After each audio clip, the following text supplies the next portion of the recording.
దగ్గు మనల్ని బాగా చికాకు పెడుతుంది. రాత్రిపూట సరిగ్గా నిద్ర పట్టనియదు, పగలు పనులు చేసుకొనివ్వదు. దగ్గు నుంచి ఉపశమనం కోసం మనలో చాలా మంది పుదీనా బిళ్లను చప్పరించడం, లవంగాలు నోట్లో వేసుకోవడం వంటి ఎన్నెన్నో చిట్కాలను పాటిస్తూ ఉంటారు. గూగులమ్మ తలుపు తట్టి ఉపశమన మార్గాలను వెతుకుతూ ఉంటారు. అయితే వీటన్నిటికన్నా ముందు దగ్గు తడిదా పొడిదా అనేది గుర్తించడం ముఖ్యం. ఎందుకంటే అన్ని దగ్గులు ఒకటి కావు. దగ్గు తీరును బట్టి చికిత్స ఇవ్వాల్సి ఉంటుందని చెబుతారు డాక్టర్లు. ఈ నేపథ్యంలో తడిదగ్గు పొడిదగ్గు తీరుతెన్నుల గురించి ఇప్పుడు తెలుసుకుందాం.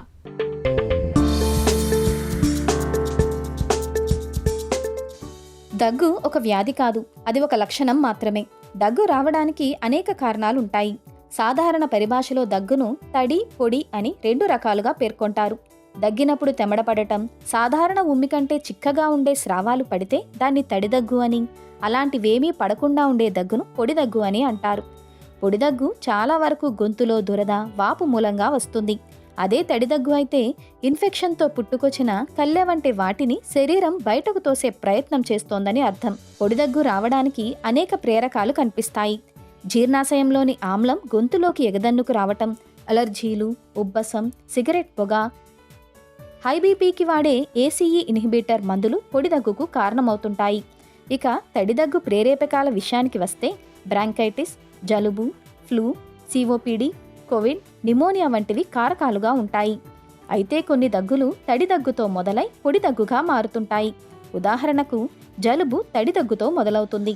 వైరస్తో పోరాడటానికి శరీరం ఎక్కువగా కళ్ళెను ఉత్పత్తి చేస్తుంది. దీన్ని ఊపిరితిత్తులు దగ్గు రూపంలో బయటకు వెళ్ళగొడుతుంటాయి.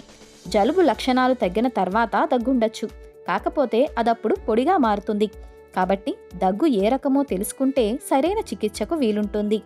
తడిదగ్గు అనేది కళ్ళె ద్వారా సూక్ష్మక్రిములను బయటకు నెట్టే ప్రయత్నం కాబట్టి దాన్ని అలా కొనసాగించటమే మంచిది.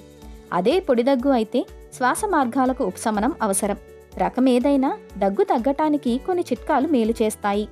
టీ, నిమ్మకాయ రసం కలిపిన వెచ్చటి నీరు తాగటం దగ్గు తగ్గడానికి తోడ్పడుతుంది.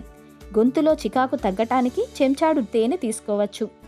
ఆవిరి పట్టటం, కాస్త ఎక్కువ నీరు తాగటం, తగినంత విశ్రాంతి తీసుకోవటము మంచిదే. ఇలాంటి చిట్కాలేవి పనిచేయకపోతే మందులు అవసరమవుతాయి. పొడిదగ్గుకు దగ్గును అణిచిపెట్టే మందులు మేలు చేస్తాయి. ఇవి గొంతు, శ్వాసనాళం, ఊపిరితిత్తులను చికాకు పెట్టే దుమ్ము, సూక్ష్మక్రిముల వంటి వాటిని తొలగించటం ద్వారా ఉపశమనం కలిగిస్తాయి. తడిదగ్గుకైతే కళ్ళె తేలికగా బయటకు వెళ్ళగొట్టే సిరప్లు ఉపయోగపడతాయి. అయితే దగ్గు మందులు పెద్ద పిల్లలకు, పెద్దవారికి మాత్రమేనని గుర్తుంచుకోవాలి. కొన్ని దగ్గులు క్షయ వంటి జబ్బులకు సంకేతం కావచ్చు.